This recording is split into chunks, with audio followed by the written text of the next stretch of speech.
36페이지에 할 차례죠. 지난 시간에 한 게 1조 공인중개사법의 목적 공부했습니다. 목적 우리 암기 프린터 내드린 거 1번에 있는데, 목적은 공인중개사의 업무 등에 관한 사항을 정하여 그 전문성을 제고하고 부동산 중개업을 건전하게 육성하여 국민경제에 이바지하는 게 목적이라고 했습니다. 그리고 2조의 용어의 정의 6개를 했죠. 중개, 중개업, 공인중개사, 개업 공인중개사, 소속 공인중개사, 중개보조원에 대해서 공부했고요. 그 다음에 중개대상물이 토지, 건축물, 그 밖의 토지의 정착물, 임목, 공장재단, 광업재단이 있었고요. 그 다음에 공인중개사 제도가 있었는데, 공인중개사 제도는 4조부터 8조까지 조문은 많은데 시험에는 한 문제 출제됩니다. 7일이라는 숫자가 많이 나왔죠. 원서 접수 마감일 다음 날부터 7일 이내 접수 취소하면 60% 돌려주고요. 7일이 경과한 날부터 시험 시행일 10일 전까지 접수를 취소하면 50% 돌려주고, 정책심의위원회 위원장 1명 포함하여 7인 이상 11인 이하였습니다. 정책심의위원회 회의개최 통보 7일 전까지 해야 됩니다. 자격증 교부는 1월 이내에 자격증을 교부해야 됩니다. 시험 확정 공고는 90일 전까지, 계략적 사항은 매월 2월 28일까지입니다.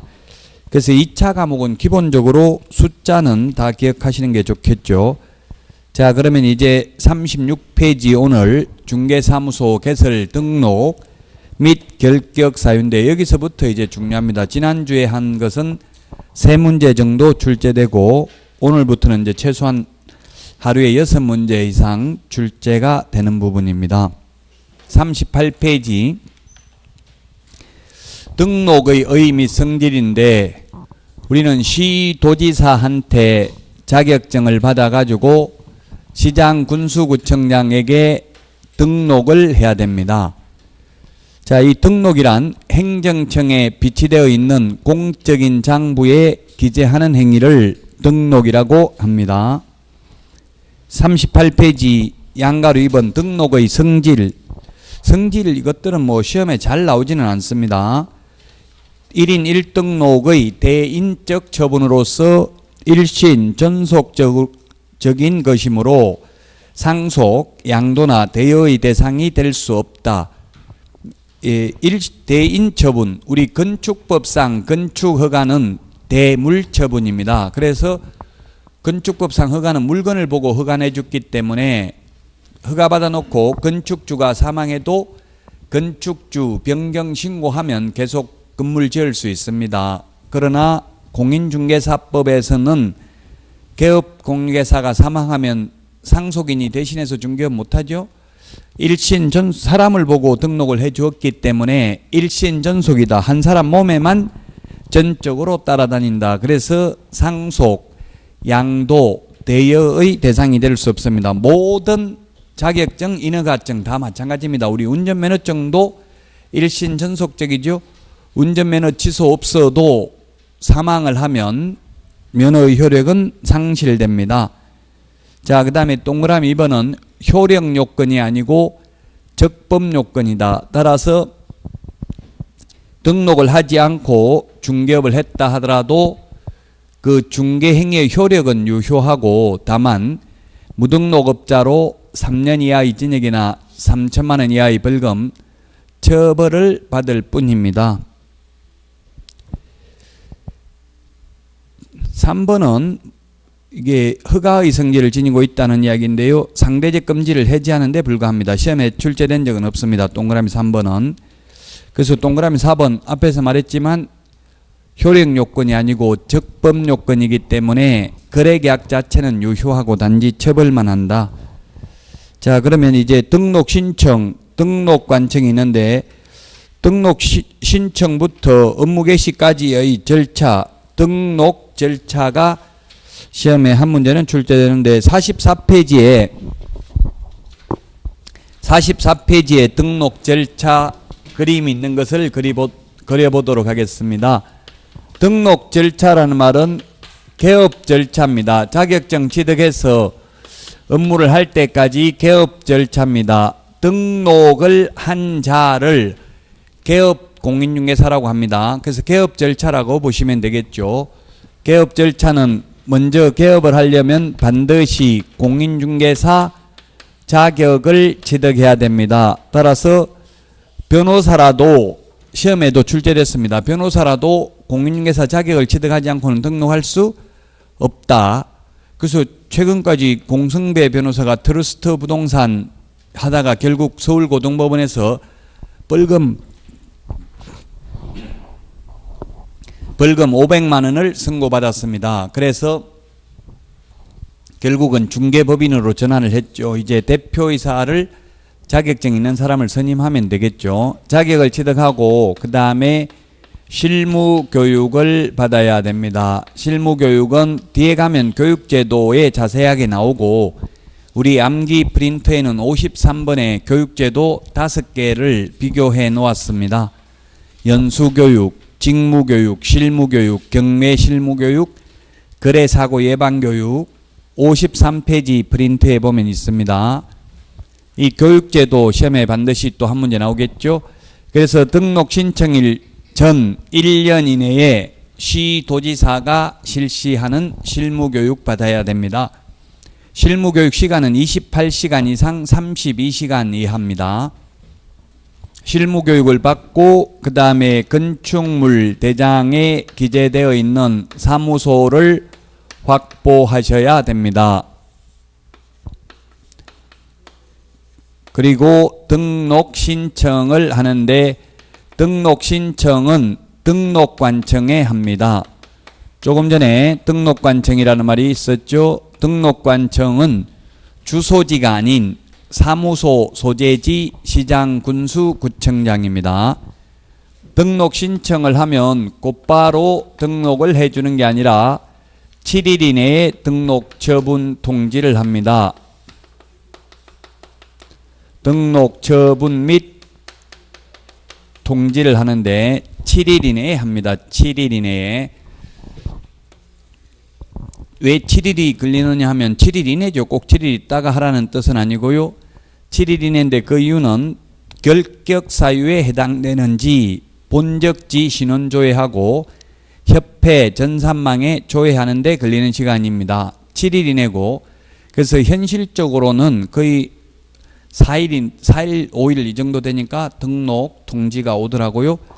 7일 이내에 등록 처분 통지를 하고 통지받고 나면 곧바로 업무를 할 수 있는 것이 아니라 등록증을 교부받고 업무를 개시할 수 있습니다. 등록한 날로부터 업무 개시는 3개월 이내에 하라고 되어 있습니다. 만약 3개월 이내에 안 하려면은 휴업 신고를 해야 됩니다. 3월 초과하도록 무단 휴업하면 100만 원 이하의 과태료죠. 그래서 3개월 이내에 업무를 개시해야 되고 또 업무 개시 전에 손해배상을 보장하기 위한 보정설정을 하여야 합니다. 보정설정을 해야 된다.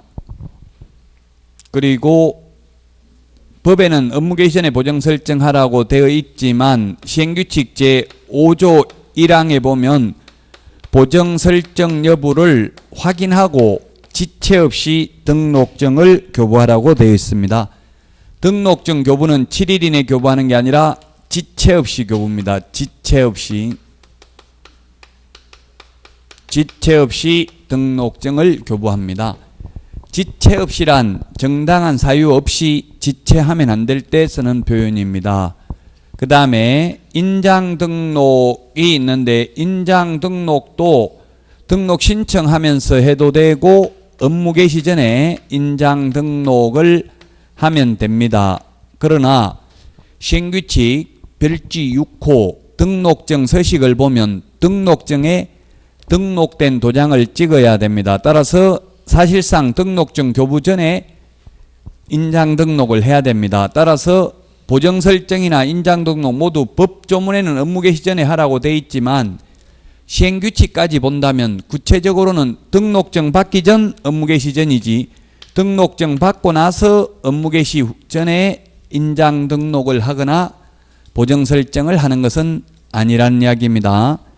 자, 여기까지 등록 절차, 개략적인 등록 절차였습니다.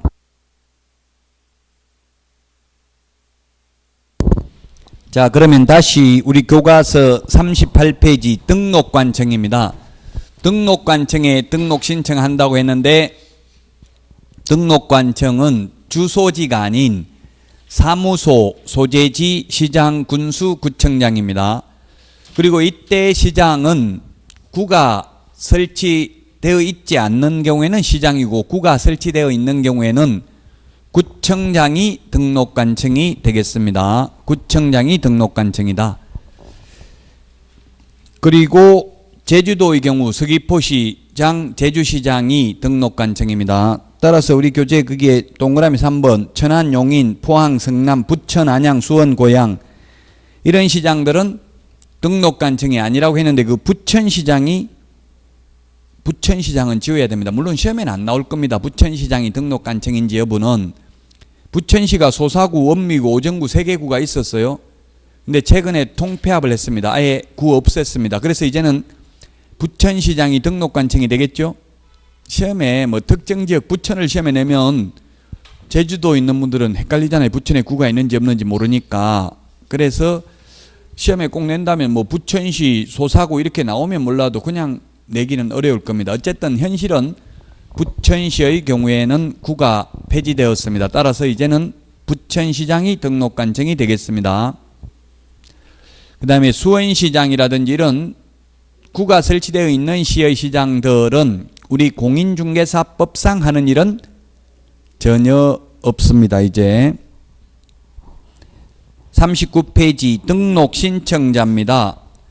맨 위에 39페이지 양가로 2번에 보면 공인중개사 가로 안에 밑줄 쳐야 되겠죠. 소속 공인중개사는 제외한다. 소속 공인중개사를 제외한다.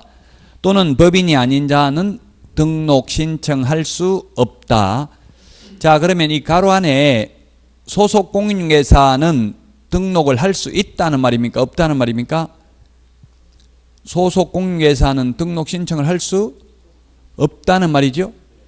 그러면 이제 이게 시험에 2번 출제됐는데 수험생들 이 신청을 어떻게 했냐 보니까 그러면 개업을 할 사람은 취직하면 안 되냐. 소속 공인중개사가 취직되어 있는 사람이잖아요. 취직하면 개업을 못한다면 이렇게 질문을 했는데 취직해도 됩니다. 단 개업하려면 그만두고 개업을 해야 됩니다. 그만두면 이미 소속 공인중개사가 아니죠. 소속이 안 돼 있으니까 소속 공인중개사란 개업 공인중개사에 소속된 공인중개사로서 중개 업무를 하거나 개업공개사의 중개 업무를 보조하는 자를 말하죠. 따라서 소속이 돼 있어야 소속 공인중개사입니다.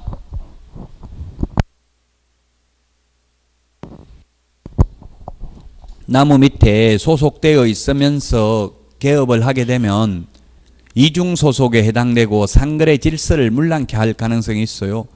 즉 나무 밑에 근무하면서 좋은 물건 빼돌려 가지고 자기 사무소에 와서 중개하고 이렇게 할 수도 있겠죠. 그래서 취직되어 있는 상태에서는 개업이 안 된다 이 말입니다. 그만두고 개업하는 것은 상관없습니다. 자, 그 다음에 동그라미 1번 해석상 개별적으로 등록 신청서를 제출해야 된다. 따라서 가령 공동사무소의 경우에는 공동사무소의 대표자가 일괄하여 등록 신청할 수 있다 하면 X입니다.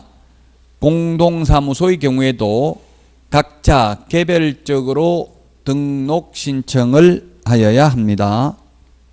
그 다음에 동그라미 2번 종별 변경. 종별 변경은 시험에 잘 안 나옵니다. 종별 변경 시험에는 잘 나오지는 않습니다. 종별이 종류인데요. 종별이 몇 개가 있어요. 개업공개사의 종류별 이 말이죠. 종류가 세 가지가 있습니다. 법인인 개업 공인중개사, 그 다음에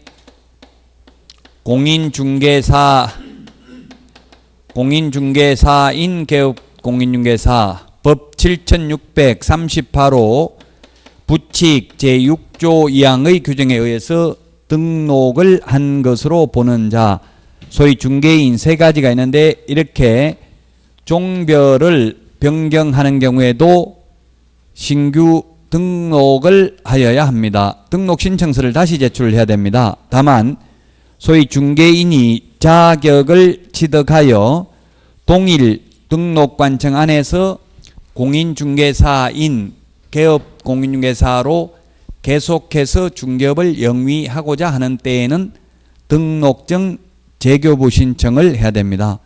근데 이 중개인은 부칙으로 이미 법 7638호 부칙입니다. 2006년도에 바뀌었어요. 이미 12년 전에 바뀌었기 때문에 시험에는 거의 안 나옵니다.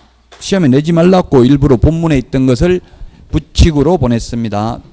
그래서 원칙, 종별 변경, 신규 등록, 예외 등록증 재교부 신청, 그 다음에 3번 업무정지기간 중에 있는 경우에는 폐업해도 등록할 수 없고요. 결격사유니까 당연히.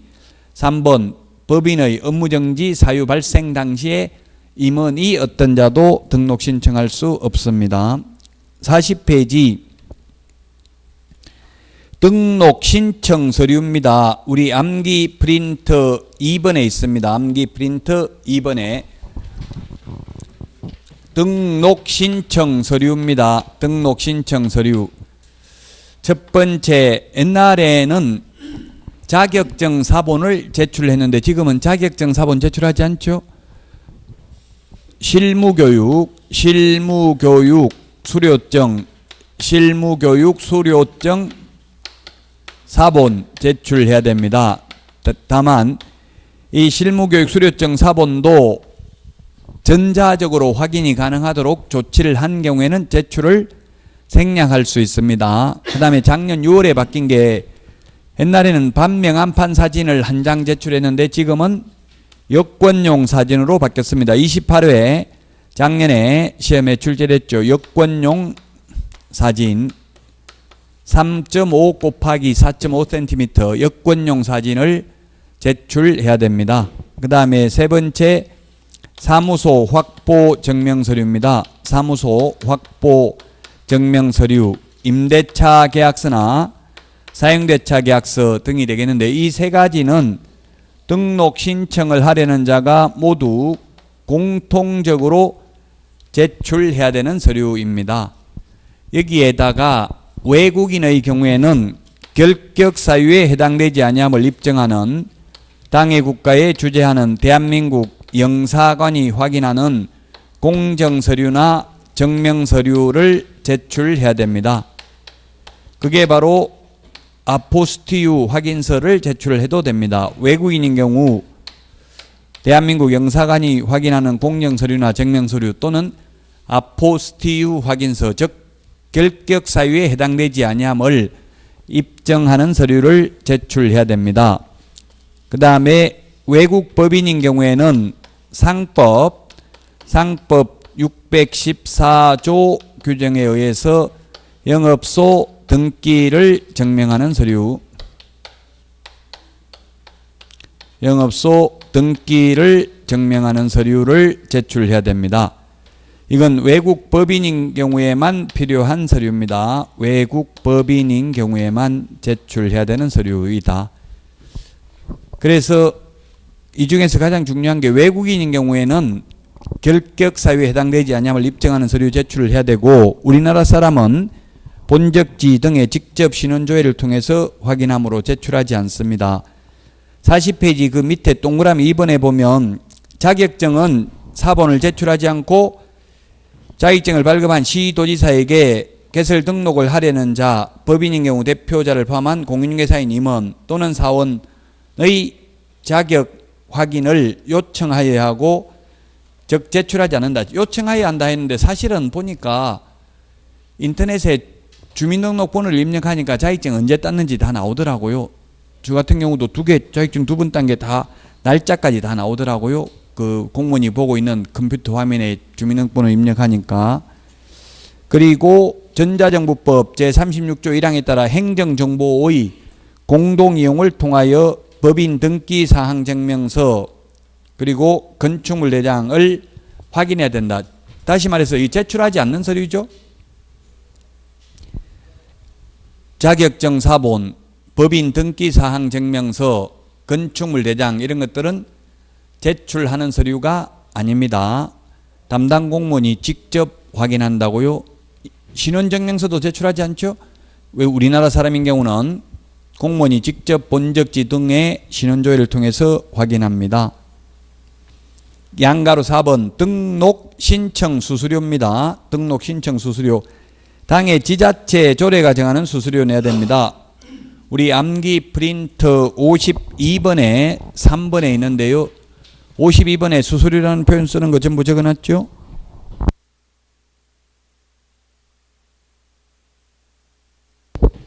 그래서 53번에 1번, 2번은 시도조례입니다. 응시수수료와 자격증 재교부 수수료는 시도조례고요. 나머지 3번부터 6번까지는 시군구조례입니다. 3번 등록신청, 4번 등록증 재교부 신청, 5번 분사무소 설치신고, 6번 분사무소 설치신고 필정 재교부는 시군구조례라고요. 지금 암기 프린트 52번에 대해서 말씀을 드렸습니다. 41페이지 등록기준. 공인중개사 등록기준은 두 가지이기 때문에 시험에 잘 안 나와요. 실무교육 받는 거하고 그 다음에 건축물 대장에 기재되어 있는 사무소 확보인데요. 그 동그라미 2번 사무소 보겠습니다. 일단 건축물 대장에 기재되어 있어야 됩니다. 가설 건축물은 안 됩니다. 다만 건축물 대장에 기재되기 전이라도 사용승인, 사용검사 등을 받은 건축물은 가능할 수 있습니다. 미등기 건물도 건축물 대장이 있다면 가능할 수 있습니다. 그러나 무허가 건축물은 건축물 대장이 없기 때문에 불가능합니다. 그리고 소유권 확보가 아니라 사용권 확보고요. 면적 제한 없습니다. 그래서 인터넷에 질문 올라온 거 보니까 사무소 임대료도 비싼데 그냥 집에 사무소 차려 놓고 인터넷을 통해서 서로 알선하고 이렇게 중개보소를 받으면 가능한지 여부를 알려주십시오. 이렇게 질문했는데 가능 불가능? 불가능합니다. 우리 공인중개사법상 안 된다는 말은 없어요. 건축물 대장이 있기 때문에 아파트도. 근데 그게 우리 교재 41페이지 동그라미 2번에 동그라미 기역을 보면 건축법에 위반되기 때문에 안 됩니다. 건축법 건축물 용도 분리에 보면은 30제곱미터 미만인 경우는 1종 건생, 니은에 보면 30제곱미터 이상인 경우는 2종 건생, 그 다음에 500제곱미터 이상은 업무시설, 1000제곱미터 이상은 판매시설에서만 가능합니다. 그 우리 공인중개사법은 없지만 건축법에 위반되니까 아파트에서는 중개사무소를 할 수 없습니다. 그러나 오피스텔에서는 할 수 있겠죠?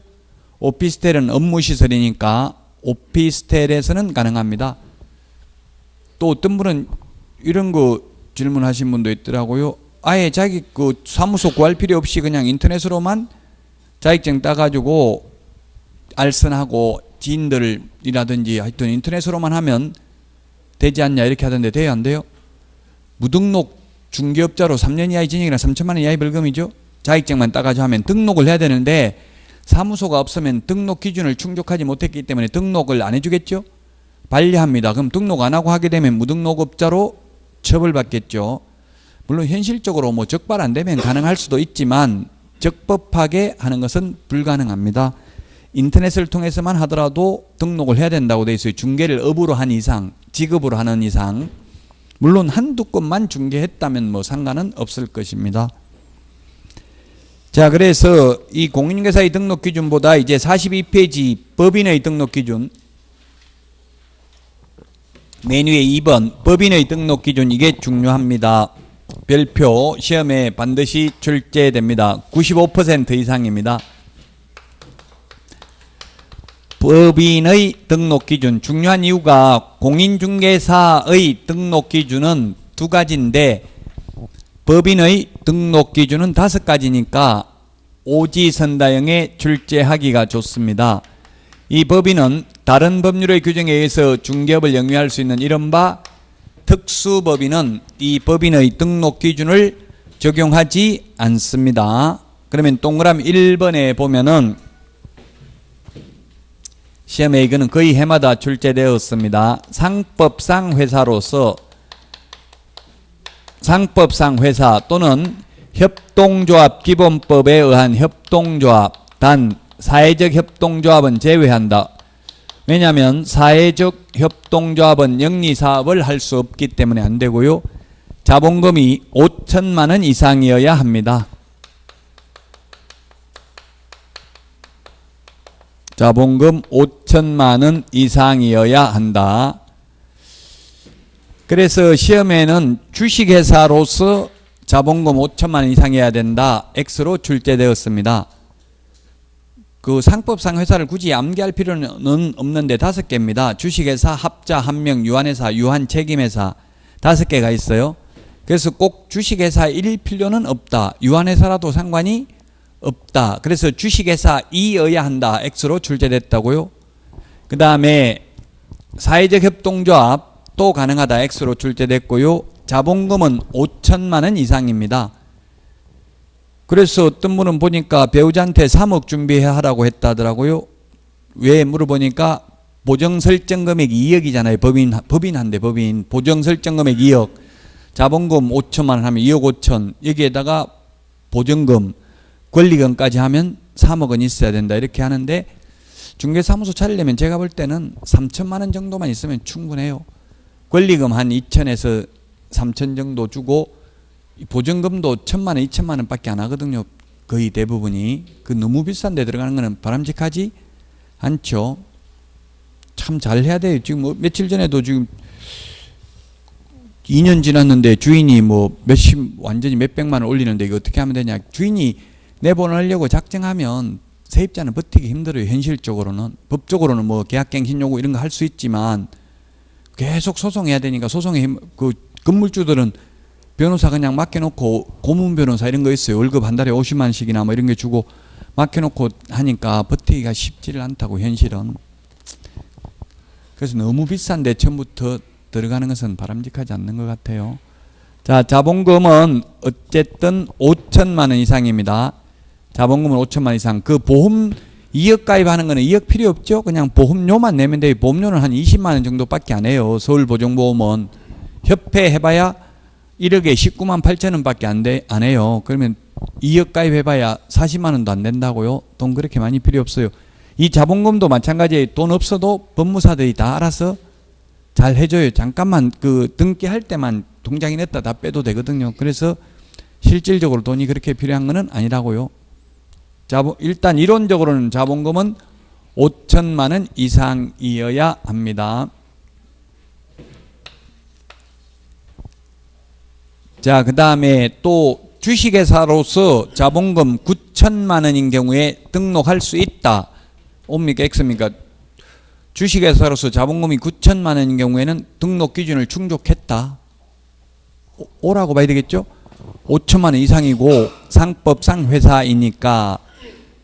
자, 그 다음에 두 번째는 법 제14조에 규정된 14조 업무만을 영위할 목적으로 설립될 것. 법 14조 업무만을 영위할 목적으로 설립될 것.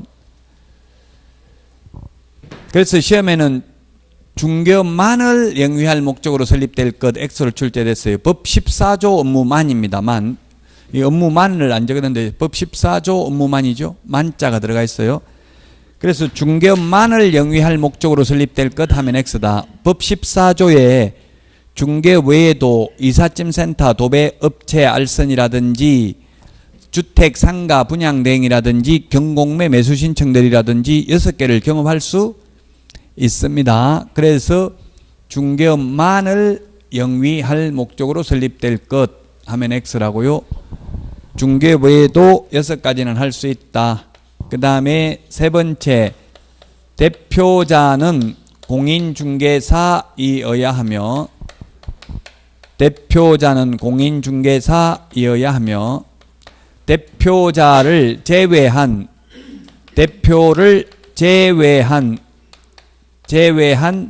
임원 또는 사원의 3분의 1 이상이 공인중개사일 것, 3분의 1 이상이 공인중개사이어야 합니다. 제외입니다. 포함이 아니고 앞에서 우리 공인중개사 정책심의위원회 위원은 위원장 1명 포함하여 7인 이상 11인 이하였습니다. 포함해서. 근데 여기는 제외입니다. 제외. 포함인지 제외를 그래서 잘 보셔야 됩니다.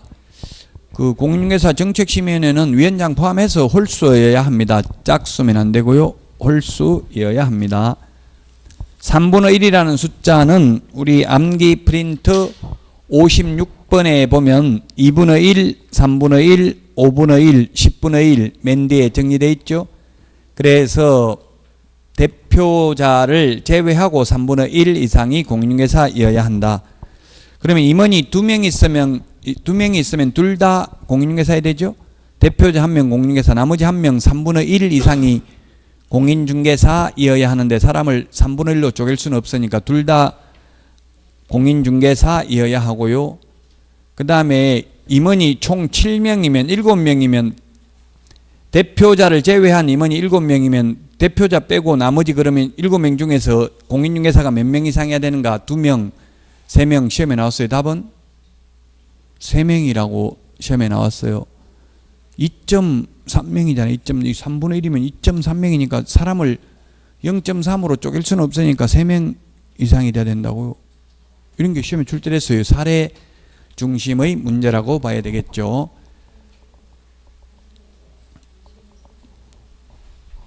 제외합니다. 대표자를 제외, 포함이 아니고요. 그 다음에 네 번째, 모든 임원, 사원, 전원이라는 말이 없어도 당연히 모든 임원이니까 해당되겠죠. 모든 임원 또는 사원, 전원 및 분사무소 책임자가 실무교육을 받았을 것. 책임자가 실무교육을 수료해야 됩니다. 여기서 임원이나 사원은 같은 지위에 있는 사람입니다. 주식회사는 임원이고 한 명 합자 회사의 경우에는 무한 책임 사원을 말합니다. 그래서 모든 임원, 사원, 전원, 자격증이 없는 임원도 실무교육은 받아야 됩니다. 자격증이 없는 임원은 연수교육은 안 받습니다. 연수교육은 개업공개사와 소속공개사가 받습니다. 실무교육은 모든 임원이 다 받아야 된다. 자격증이 없는 임원도 받아야 됩니다. 그 다음에 다섯 번째, 건축물 대장에 기재되어 있는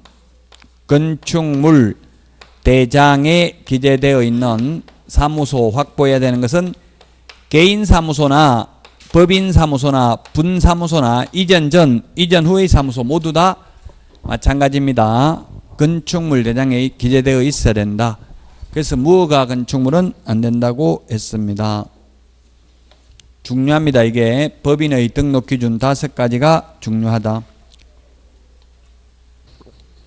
42페이지 양가로 3번 다른 법률의 규정에 의해서 중개업을 영위할 수 있는 특수법인 지역농업협동조합 중앙회 신탁업자 산업단지관리기관 지역산림조합 한국자산관리공사 등이 있는데요. 시험에 거의 안 나옵니다. 왜냐하면 이러한 특수법인이 현실적으로 중개업을 안 하고 있죠. 그래서 이 특수법인은 등록 여부인데 원칙은 특수법인도 등록을 해야 됩니다. 다만 특별법에 공인중개사법 제9조를 배제한다는 규정이 있는 경우에는 등록을 안 합니다. 그래서 지역농협 신탁업자 빼고 지역농협 산업단지관리기관 지역산림조합은 등록을 안 합니다. 그러나 신탁업자와 한국자산관리공사는 특별법에 특례가 없기 때문에 등록을 해야만 합니다. 등록을 하더라도 등록 기준은 적용하지 않습니다. 그 특수법인은 등록 기준을 적용하지 않는다 이 말은 지역농협이나 신탁업자, 산업단지 관리기관 등은 자격증 없어도 중개업을 할 수 있다는 이야기입니다. 쉽게 말하면 그냥 특수법인에 대해서는 우리 그 암기 프린터 3번에 위에 적어놨죠. 특수법인은 법인의 등록 기준을 적용하지 않고 분사무소 책임자가 공인중개사이어야 한다는 규정 두 개를 적용하지 않는다. 이게 중요하다고요. 암기 프린터 3번에 있죠. 맨 위에 3번 맨 위에 별표에 있습니다. 양가로 4번 등록의 기속재량 자유재량이 아니고 무조건 등록해 줘야 된다. 43페이지 동그라미 1, 2, 3, 4번 빼고는 1번이 공인중개사 또는 법인이 아닌 자가 자격증도 따지 않고 등록 신청한 경우, 그 다음에 2번에 결격사유에 해당되는 경우, 3번 등록 기준에 미달하는 경우, 4번은 그 밖에 이 법 또는 다른 법령에 따른 제한에 위반되는 경우 빼고는 등록해 줘야 된다. 제가 등록하러 가보니까 저 재산세과에 갔다 오세요 이러더라고요. 왜요? 그러니까 가보세요 일단 이러더라고요. 그 가서 저기서 지정민원과에서 가라고 해서 왔는데요 하니까 신분증 달라 하더라고. 보고 집어보니까 재산세 안 냈네요 이렇게 하더라고요. 그 재산세 안 내면 그 다른 법령을 위반했으면 등록 안 해줄 수도 있어요. 다른 법령의 제한을 위반했을 경우 주로 이런 거 세금 같은 거 하더라고요. 인허가 받으려면 세금 안 낸 거 있으면 세금 다 내야 이거 되는데요. 개업하려면 이런 식으로 이야기를 하더라고요. 그래서 어쨌든 기속재량이니까 이게 네 가지 빼고는 무조건 등록을 해 줘야 한다. 따라서 여러분들은 자격증을 따면 전국 어디에 가서든지 중개업을 할 수 있습니다. 결격 사유에 해당되지 않고 등록 기준에만 적합하다면. 44페이지 표 밑에 보니까 양가로 1번 7일 이내에 등록 처분 통지를 합니다. 7일 이내에 법인인 개업공개사와 공인중개사인 개업공개사 두 가지. 그래서 시험에 종별, 개업공개사의 종별을 등록 신청서에 기재되는 종별과 등록증에 기재되는 종별, 이게 시험에 출제되었습니다. 등록증에 기재되는 종별과 등록 신청서에 기재되는 종별 몇 가지냐 시험에 출제되는데, 등록증에 기재되는 종별은 3가지, 등록 신청서에 기재되는 종별은 2가지입니다. 즉 중개인은 신규 등록은 안 돼요. 그러나 등록을 한 것으로 보니까 등록증은 있어요. 중개인도 시험에 출제됐다고요. 등록 신청서에 기재되는 종별은 2가지, 등록증에 기재되는 종별은 3가지. 중개인은 자격증은 없죠. 안 땄으니까. 근데 등록은 신청하진 않았지만 법 7638호 부칙 제6조 2항의 규정에 의해서 등록을 한 것으로 보는 자이기 때문에 등록을 안 했는데 한글로 보니까 등록증은 있어요. 그래서 이거 시험에 출제됐다고요. 등록증에 기재되는 종별은 이거 3가지. 법인, 공인중개사인 개업공개사, 중개인 3가지. 등록 신청서에는 중개인은 없다고요. 등록 신청을 못 한다고요. 2가지. 지금 우리 교재에 44페이지 양가로 1번에 밑에 동그라미 1번, 2번 종별이 2개밖에 없잖아요. 등록 신청서에는. 중개인은 신규, 그래서 중개인은 폐업을 하면 영원히 절대로 다시는 어떠한 경우에도 중개인이 될 수 없다. 이거 O입니까 X입니까? 중개인은 한번 폐업하면 영원히 중개인이 될 수 없다. 절대로 어떠한 경우에도. 자격증 취득해도 중개인 될 수 없죠. 자격증 취득해도 공인중개사 취득해서 개업하면 공인중개사인 개업공개사는 될 수 있지만 중개인은 될 수 없다고요. 중개인은 등록 신청이 안 돼요. 기득권만 인정하는 게 중개인이에요. 옛날에 복덕방 하던 분들 지금도 계속해서 중개업을 할 수 있도록 기득권만 인정하는 거지, 한번 폐업하면 다시는 중개인이 될 수는 없다고요. 자격증을 취득하더라도. 자격증 취득하면 공인중개사 될 수 있고 개업하면 공인중개사인 개업공개사는 될 수 있습니다. 자, 그 다음에 7일 이내에 앞에서도 말했지만 본적지 신원조회하고 협회 전산망에 조회해서 등록 기준에 적합하면 등록을 해줍니다.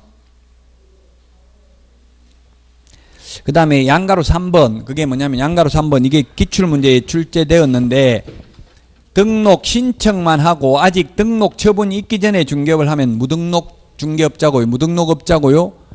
등록 통지를 받고 이때 중개업을 하면 비록 등록증을 받지 않고 했다면 개시의무 위반으로 100만 원 과태료, 보정 설정을 안 했다면 임의적 등록 취소, 인장 등록을 안 했다면 업무 정지 처분을 받을 수는 있을지언정 무등록업자는 아니라고요. 왜? 등록이 됐다고 통지를 해주는 거잖아요. 통지서에 보니까 등록 번호가 나와 있어요. 그러니까 이미 등록이 됐죠. 무등록업자는 아니라고요. 그러나 등록 신청만 하고 아직 등록 처분이 있기 전에 하면 무등록업자죠. 등록이 안 됐으니까 태생적 무등록입니다. 등록 처분이 있기 전에 중개업을 하면. 그 다음에 45페이지 등록증 교부 전 확인의 보정 설정 여부를 확인하고 등록증을 지체 없이 교부해야 됩니다. 즉시가 아니고 지체 없이 교부입니다. 그 다음에 양가로 2번 등록증 교부 및 재교부입니다.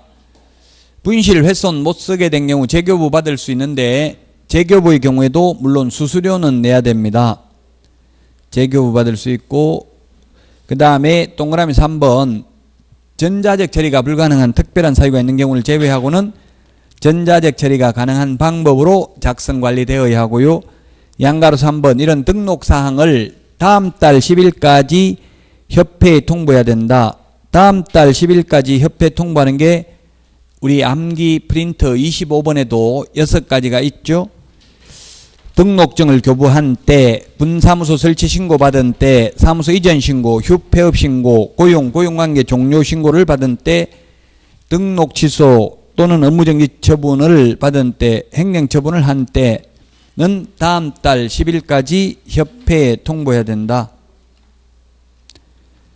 46페이지 업무 개시 시기는 메뉴의 동그라미 1번에 3개월 이내 칠판에 적어놨죠. 3개월 이내에 업무 개시해야 되고 3월 초가 무단 휴업으로 간주되어서 업무 개시 안 하면 100만 원 이하의 과태료, 6월 초가도록 업무 개시하지 않는 경우 6월 초가 무단 휴업한 걸로 해석해서 등록이 취소될 수도 있을 것이다. 자, 그 다음에 양가로 5번 등록 후 효력 상실. 이 등록 효력 상실되고 나서 중개업하면 47페이지 7번 무등록 개업공개사가 되겠습니다. 자, 그러면 46페이지 6번 이중 등록 등의 금지. 암기 프린트 53번 표 밑에 6번 이중 등록 등이 있습니다. 이중이라는 말 들어가는 걸 다 한번 정리해 보도록 하겠습니다. 이중 등록이 있고 이중 소속이 있고요. 그 다음에 이중 사무소,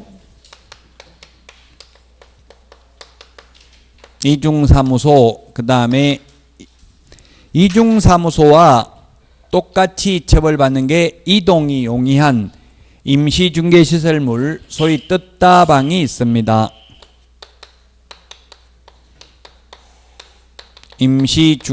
임시중개시설물, 소위 뜻다방이 있다. 그 다음에 이중계약서, 다운계약서, 업계약서, 그 다음에 이중직업. 이중직업이라는 표현을 잘 안 쓰고 겸업이라는 말을 많이 하죠. 겸업은 다른 업무를 겸하니까 이중직업이라고 볼 수 있습니다. 이중등록, 이중소속을 하면은 개공은 개업공개사, 소공은 소속공개사입니다.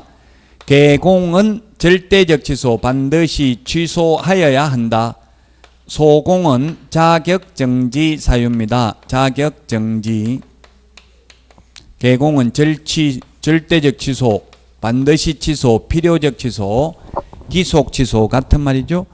그 다음에 이중사무소, 이중계약서는 개공의 경우에는 임의적 취소 사유입니다. 임취 사유.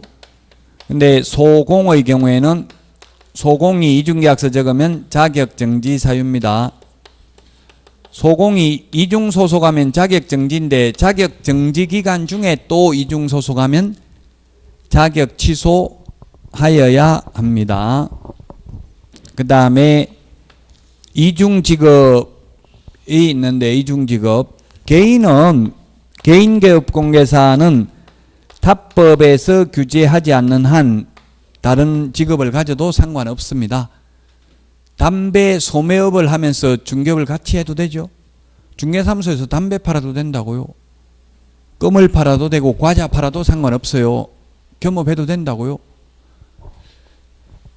지금 다른 학원에서 강의 듣는 분 중에서 인테리어 업을 하고 있는 분이 있더라고요. 그래서 인테리어 도배장판 이런 거 아파트 단지 내 상가에서 하고 있어요. 그 보니까 도배장판 열심히 노가다 하는 것보다 차라리 입으로 몇 마디 하고 중개하고 몇백만 원 받는 게 훨씬 더 좋아 보일 수도 있겠죠. 그 도배장판 하는 분들은. 그래서 또 도배장판 하러 가다 보면 중개를 자동적으로 연결될 수 있어요. 사람들 많이 알고 그렇잖아요. 그래서 자격증을 따는 분이 있더라고요. 부모님 따드리려고. 부모님 따가지고 자녀분들이면 같이 하면 되겠죠. 그 같은 사무소에서 근무하면 되고, 또 뭐 하루씩 바쁜 날은 자리 좀 비우고 해도 막 그렇게 우리가 생각한 것처럼 엄격하게 자리 한번 잠깐 비웠다고 뭐 빌려줬다고 와서 잡아가고 이렇게 하지는 않아요. 현실적으로는 부모 자식이라면 뭐 그냥 자식 거 걸어놓고 해도 크게 문제되지 않아요. 현실적으로는. 물론 시험에 나오면 자식 거 걸어놓고 자식은 안 나타나고 그런 것도 있어요. 육군 해석에 대학생이 물어봤어요. 아버지가 자격증 따라고 해서 땄는데 나는 학교 다니고 자격증 걸어놓고 아버지가 하면 안 되냐 이렇게 물었어요. 그렇게 물으면 국토부에서 뭐라고 했어요? 된다 하겠어요? 안 된다 하겠어요? 예, 당신이 뭐 자격증 따놓고 학교 다니는 거는 직업 선택의 자유가 있으므로 이중 직업을 가져도 상관은 없다. 다만 중개사무소에는 보조원 등으로 하여금 중개업무를 하고 직접 근무치 아니하면 자격증 등록증 양도대여로 1년 이하의 징역이나 1,000만 원 이하의 벌금을 받을 수 있으며 또한 등록 자격이 취소될 수도 있음을 알려드립니다. 이렇게 하니까 그럼 아버지한테도 빌려주면 안 되겠네요. 이렇게 댓글 달았더라고요. 그래서 제가 죽을 때 죽더라도 아버지가 빌려달라고 하면 빌려주라 이렇게 또 적었어요. 어쨌든 시험에 나오면 물론 빌려주는 건 안 됩니다. 자, 어쨌든 겸업 개인은 가능합니다. 도배장판 하면서 중개업해도 되죠. 그럼 주로 이제 혼자서 다 하긴 힘들고 부부끼리 하더라고요. 이제 배우자는 뭐 도배장판 하면 나머지 배우자는 또 중개업하고 이런 식으로 주로 여자분이 이제 중개업하고 남자분이 도배 같은 거 이런 거 인테리어 하고 이러니까 돈 많이 벌더라고요. 앞으로는 지금 부동산 부서진법이라고 있어요. 부서진법. 물론 제가 만든 거고 부서진법이라는 거는 부동산 서비스 진흥에 관한 법률이라고 지금 최근에 김연아 의원이 발의해서 국회를 통과했어요. 얼마 전에. 그래서 이 법에 의하면 부동산 서비스 진흥에 관한 법률은 중개 영세한 개업공개사들을 중개업만 하지 말고 겸업을 장려하는 거예요. 겸업하면 인센티브를 주는 거예요. 국가에서 장려금 줘요. 도배장판 이런 거 같이 하거나 관리대행 이제 다가구 같은 거 이런 거 몇 개 관리하면 거기서 돈 나오니까 고정 수입이 창출되니까 좀 안정이 될 수 있겠죠. 딱 중개만 하다 보면 뭐 지금 거래 규제해가지고 아파트 규제해버리면 아파트 거래 안 돼버리면 돈 한 푼도 없잖아요. 그래서 다른 것으로도 수익을 창출할 수 있도록 겸업을 장려하는 거예요. 이게 부동산 서비스 진흥에 관한 법률. 법인인 경우에는 법 14조에 규정된 6가지 업무만 겸업할 수 있다. 그 외의 업무를 겸업하면 등록을 취소할 수 있다. 그리고 이중등록, 이중소속, 이중사무소와 임시중개시설물까지는 1년 이하의 징역이나 1,000만 원 이하의 벌금에 처하게 됩니다. 1년 이하의 징역이나 1,000만 원 이하의 벌금. 이중계약서, 다운계약서는 징역 벌금 대상은 아닙니다. 이중등록 등에 대해서 살펴봤고요. 그 다음에 47페이지 무등록 개업공개사입니다. 무등록까지 하고 이제 쉬었다가 하도록 하겠습니다.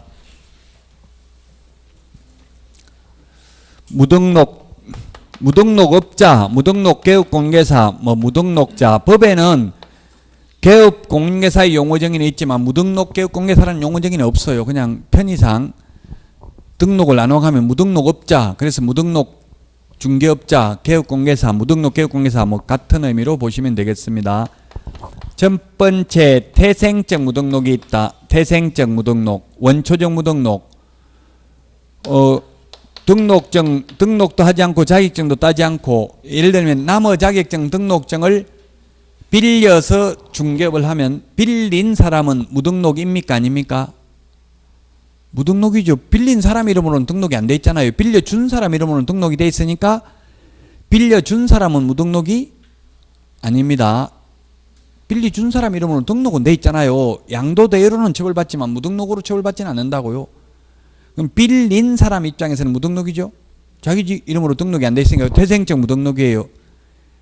그 다음에 아까 저기 이야기했지만 등록 신청만 하고 아직 등록 처분이 있기 전에 중개업을 하면 역시 태생적 무등록입니다. 그 다음에 이제 후발적 무등록이 우리 교재 46페이지 그 맨 위에서 10번째 줄 양가로 5번 등록 후 효력 상실이 첫 번째 사망 해산이 있네요. 사망 해산. 사망하고 나서 누군가가 하게 되면 무등록이 되겠죠.